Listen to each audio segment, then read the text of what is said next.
Salah satu anak laki-laki itu berwarna kuning, tetapi kedua gadis itu berambut pirang dan putih. Setelah memilih yang terakhir, dia akhirnya melihat seorang wanita kuning dengan rambut pendek dan penampilan yang cantik. Karena kedelapan orang ini selalu tertutup oleh komedo tebal, penglihatan mereka dalam kegelapan, dan sekarang tiba-tiba menjadi terang.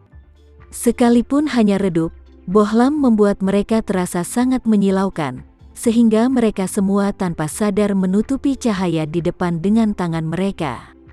Setelah beberapa saat, penglihatan semua orang akhirnya kembali normal.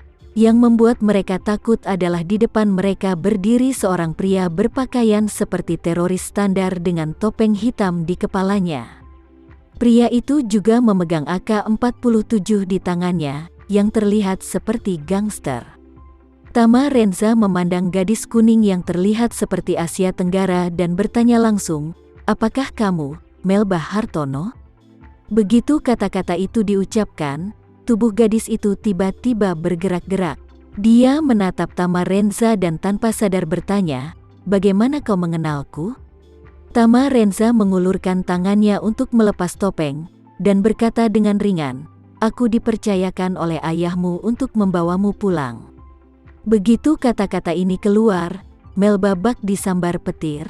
Dia memandang Tama Renza dengan tatapan tidak percaya, dan berkata, "Apa katamu?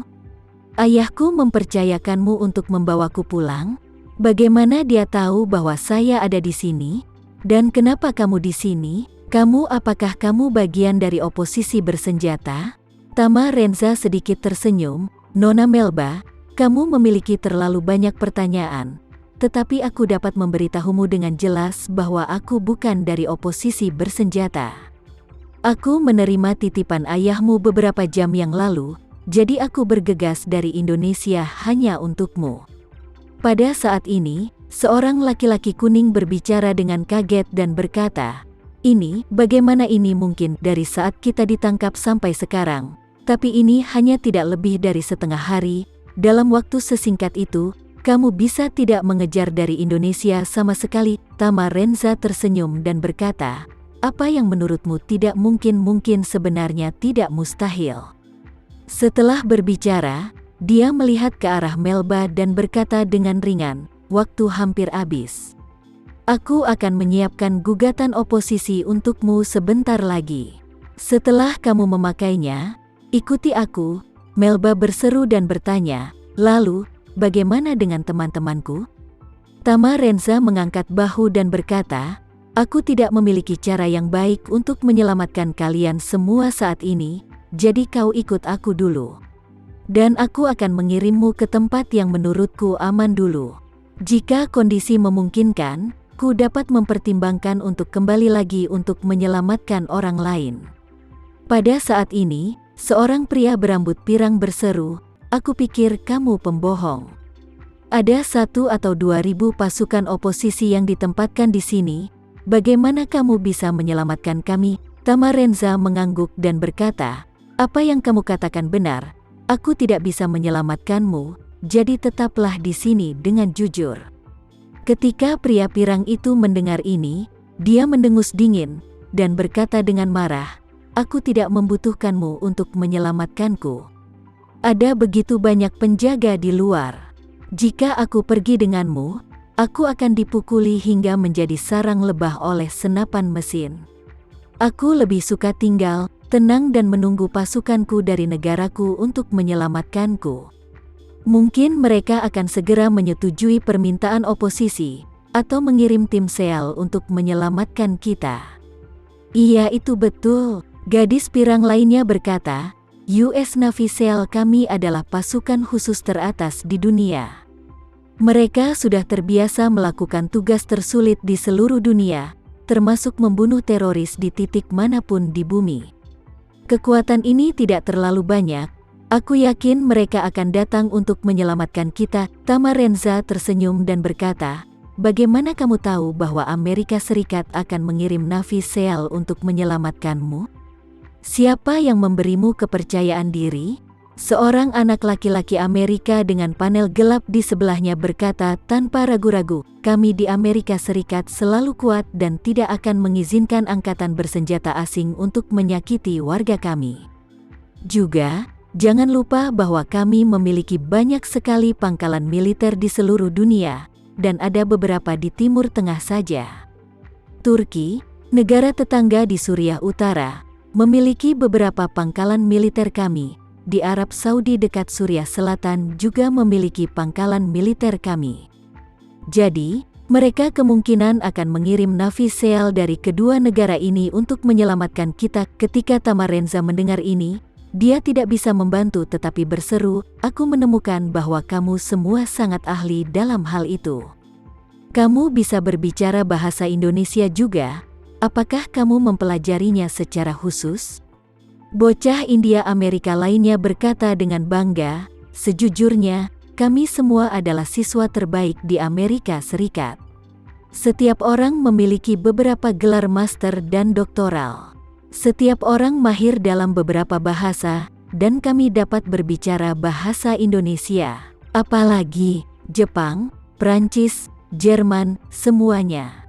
Tamarenza tidak bisa membantu tetapi memberinya acungan jempol padanya, dan bertanya sambil tersenyum, "Ini luar biasa, itu benar-benar luar biasa." Setelah dia selesai berbicara, dia tiba-tiba mengubah percakapannya dan menghela nafas, "Oh, aku benar-benar tidak mengerti dengan apa yang kamu katakan. Bagaimana seorang sepertimu bisa belajar begitu banyak bahasa dengan kapasitas otak yang kecil? Apakah orang yang tidak memiliki hati dan mata memiliki bakat untuk belajar bahasa?" Pria itu berseru, "Kamu, apa yang kamu katakan?" Tamarenza mencibir, "Kamu bilang kamu memiliki pangkalan militer di beberapa negara di sekitarmu. Jadi mengapa aku berada di sini jauh-jauh dari Indonesia?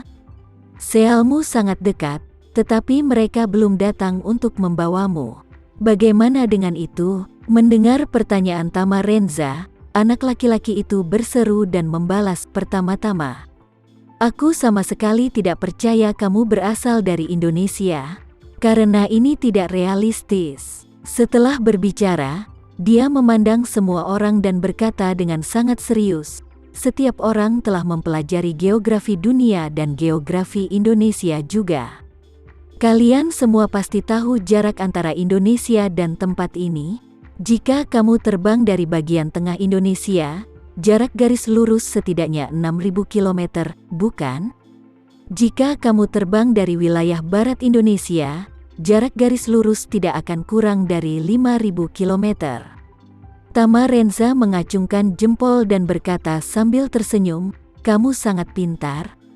Kamu tahu segalanya." Setelah berbicara, Tamarenza berbalik dan berkata dengan bercanda, "Tapi kamu salah menebaknya, Bung Besar. Aku bukan dari Indonesia Tengah atau Indonesia Barat, aku dari Indonesia Timur." Indonesia Timur, anak laki-laki India yang menurut Tamarenza pintar berkata dengan nada menghina, "Indonesia Timur bahkan lebih tidak mungkin. Indonesia Timur ke sini, tidak kurang dari 7.000 km, bagaimana kamu terbang dalam waktu sesingkat itu?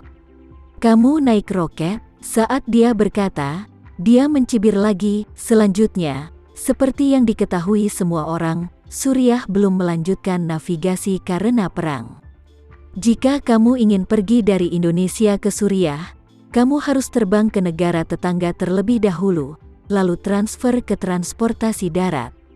Meskipun kamu menggunakan rute terpendek dan tidak menunda sebentar, menurut perkiraanku, kamu akan memiliki setidaknya 20 jam untuk tiba, tetapi kami belum tertangkap selama 24 jam hingga sekarang. Apakah kamu memiliki kemampuan seorang nabi yang tidak dikenal? Jadi, jika kamu ingin aku berkata, kamu berbohong. Sekian dulu ya video kali ini, kita lanjutkan lagi videonya di lain waktu. Oh iya, bagaimana menurut kalian? Semoga bisa sedikit menghibur kalian semua. Untuk teman-teman yang baru nonton, jangan lupa subscribe ya, hehehe. Dan kalau teman-teman ada yang ingin gabung langganan bisa langsung gabung saja untuk dapat fitur yang menarik dan sedikit membantu Mimin. Terima kasih banyak sudah menonton, sampai jumpa lagi, bye.